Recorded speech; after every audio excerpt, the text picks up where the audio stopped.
चूंकि ये वो घाघरा नदी है जहां कभी उनके किनारों पर भेड़ियों का राज हुआ करता था और भेड़िए पानी बढ़ने के कारण बस्तियों की ओर चले गए हैं, गांवों में चले गए हैं।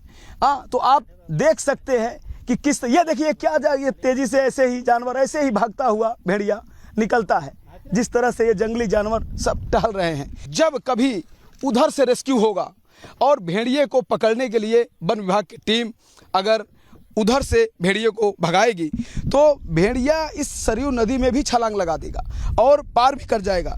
भैया ये बताइए, क्या इस क्षेत्र में भेड़िया आपने देखा भी? हाँ, देखा है। देखा है। कब कब देखा है? रोजीना आ रही हैं, गन्ना में घुस जाती हैं। रोज जंगली जानवर तो है, बाघ वाघ जौन है ये पैर जाते हैं। बाघ वगैरह भी हाँ आते हैं, कभी कभी आ जाते हैं। हमला वगैरह भी हुआ है?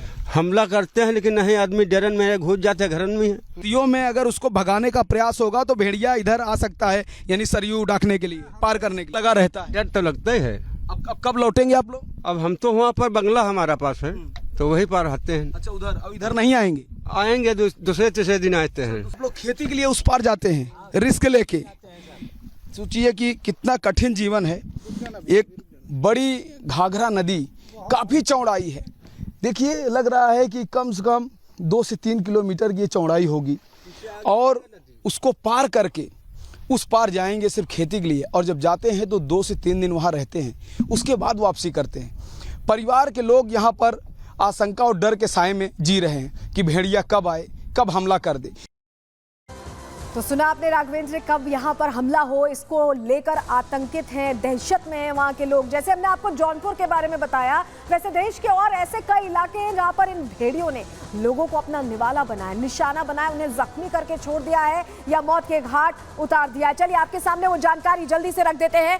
साल 1900 की बात करें तो मध्य प्रदेश में 285 लोग, रिकॉर्ड 285 लोगों को भेड़ियों ने अपना शिकार बनाया था और लगातार वहां पर उस दौर में हमले हुए थे। 1980 और 86 के बीच यूपी में, उत्तर प्रदेश में 21 लोगों का भेड़ियों ने शिकार किया था, उन्हें मौत के घाट उतार दिया था। इसके अलावा 1993 से 1995 के बीच झारखंड के हजारीबाग में 80 बच्चों का शिकार किया गया था। बच्चे सबसे ज्यादा सॉफ्ट टारगेट है इन भेड़ियों के लिए, ऐसा लगता है। जब बार बार हम आपके सामने डिटेल्स रख रहे हैं तो आप भी समझ रहे होंगे। 1996 से 1997 के बीच भारत में भेड़ियों ने 74 लोगों को शिकार बनाया, उन्हें मौत का निवाला बना दिया। तो ये बड़ी जानकारी हम आपके सामने रख रहे हैं। इसके अलावा साल 1878 की भी हम आपके सामने जानकारी रखें।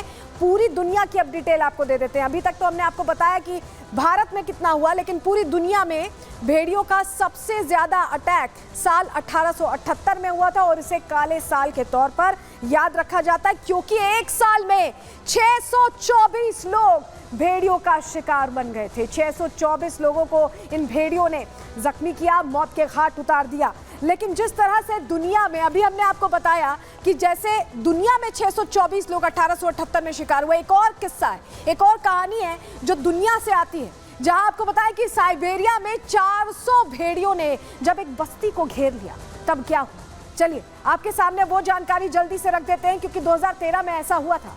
साइबेरिया में भेड़ियों का हमला हो गया, वहां पर भेड़ियों ने अटैक कर दिया, वुल्फ पैक ने अटैक कर दिया। वुल्फ पैक मतलब बहुत सारे भेड़िए एक साथ जब होते हैं तो उसे वुल्फ पैक कहा जाता है। और साइबेरिया में ये भेड़िए बहुत खतरनाक माने जाते हैं। ये भेड़िए वहां पर हमला करने पहुंच गए। कैसे हमला किया, चलिए आगे जानकारी आपके सामने रख रहे हैं।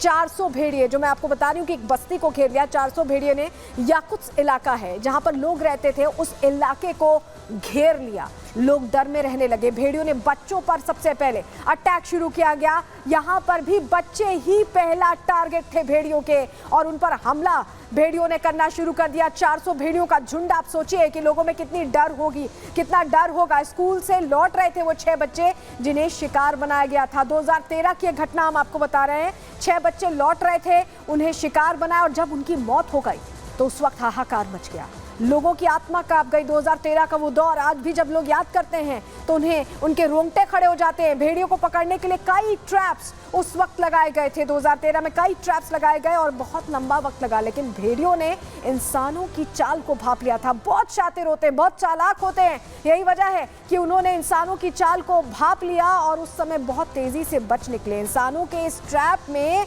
एक भी भेड़िया नहीं फंसा था। 400 भेड़ियों का उस पूरी बस्ती में आतंक था, डर था, खौफ था। लोगों ने 400 भेड़ियों के खिलाफ और उसके बाद जंग छेड़ दी। उन्हें लगा कि अब शायद यही एक आखिरी विकल्प है।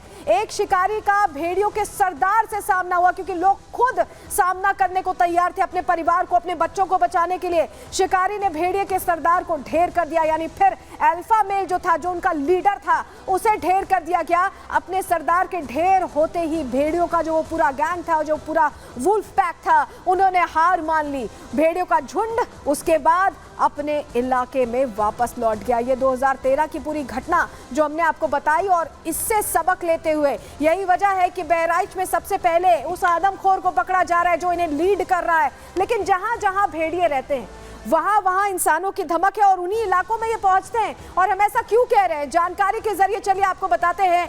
नॉर्थ अमेरिका में ग्रे वुल्फ भारी तादाद में थे। एक और किस्सा बता रहे हैं आपको। 150 साल पहले नॉर्थ अमेरिका में इंसानों की तादाद बढ़ गई। इंसान और भेड़ियों में कई बार हिंसक भिड़ंत उस दौरान हुई, क्योंकि भेड़िए लगातार टारगेट कर रहे थे। भेड़ियों के खिलाफ एक आक्रामक कैंपेन उस वक्त शुरू किया गया। सबसे ज्यादा खतरनाक माने जाने वाले ग्रे वुल्फ को निशाने पर अभियान के तहत सैकड़ों ग्रे वुल्फ मारे गए। 1926 में येलोस्टोन नेशनल पार्क में आखिरी भेड़िए को मारा गया। 1926 की घटना बता रहे हैं। जो भेड़िए बच गए वो इंसानी इलाका छोड़कर भाग खड़े हुए। तो जब जब इंसानों पर इन्होंने कोशिश की अपना दबदबा कायम करने की, तब तब इंसानों ने ये तय किया है कि उन्हें मुकाबला करना, उन्हें शिकार करना और उसके बाद उन्हें मौत के घाट उतार के इलाके से खदेड़ कर बाहर किया है। और वही एक्शन प्लान अब उत्तर प्रदेश में तैयार किया गया है। अब देखेंगे कि इसका असर कितनी तेजी से होता है। चलिए अब आगे बढ़ेंगे, अगले सेगमेंट की ओर चलते हैं, जहां उत्तर प्रदेश में योगी आदित्यनाथ बार बार ये कहते रहते हैं कि अगर मानोगे नहीं तो कार्रवाई होगी। और वो सिर्फ कहते नहीं, करके दिखाते हैं, क्योंकि योगी का वचन शासन।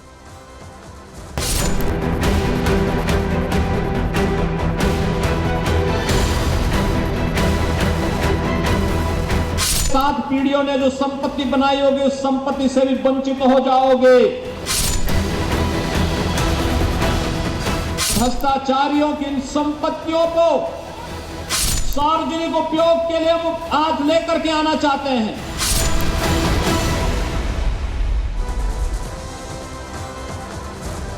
तो उत्तर प्रदेश के मुख्यमंत्री योगी आदित्यनाथ अपने स्टाइल के लिए जाने जाते हैं। जो वो कहते हैं वो करके दिखाते हैं। और इस बार जब उन्होंने 2023 में ये कहा कर्मचारियों से कि आप अपनी चल अचल संपत्ति का डेटा दे दीजिए, तो डेटा कुछ ने तो दे दिया, कुछ ने नहीं दिया। और इसके लिए बकायदा 3 बार मौका दिया गया। कब कब दिया गया? देखिए, 2023 में जब कहा गया तब पहला मौका। दूसरी बार मौका कब दिया गया? जब डेडलाइन को बढ़ा दिया गया। अगस्त के महीने की शुरुआत में उत्तर प्रदेश के मुख्यमंत्री ने दूसरी बार कहा कि जो रह रहा है वो अगस्त के आखिर तक, जो कर्मचारी जिसने अभी तक डेटा नहीं दिया है वो डेटा दे दे, नहीं तो कार्रवाई होगी। और कर्मचारियों ने शायद उस वक्त नहीं सुनी, और यही वजह है कि पगार रोक दी गई। कार्रवाई की जो बात कही गई थी वो कर दी गई, क्योंकि योगी सरकार ने बड़ा फैसला लिया। करप्शन के खिलाफ योगी सरकार का ये बड़ा एक्शन समझ लीजिए। 2.5 लाख के करीब कर्मचारी, सरकारी कर्मचारियों को बड़ा झटका लगा। ऑनलाइन संपत्ति का ब्यौरा ना देने पर बड़ी कार्रवाई की गई है। 2.5 लाख के करीब कर्मचारियों की, सरकारी कर्मचारियों की सैलरी को रोक दिया गया है। योगी सरकार ने कर्मचारियों को डेडलाइन दी थी, मानव संपदा पोर्टल पर देनी थी ऑनलाइन जानकारी। इसकी तारीख 31 तारीख तक तय की गई थी, क्योंकि इससे पहले जब कहा गया था तो फिर से याद दिलाया था योगी आदित्यनाथ ने, उनके अधिकारियों ने फिर से याद दिलाया था कि 31 तारीख तक की डेडलाइन है। पोर्टल पर सारी डिटेल भर दी जाए, लेकिन पोर्टल पर जिन्होंने डिटेल नहीं भरी, संपत्ति का डेटा ऑनलाइन नहीं दिया, उनकी सैलरी देने पर रोक लग गई। उनकी सैलरी, अगस्त महीने की सैलरी क्रेडिट नहीं हुई।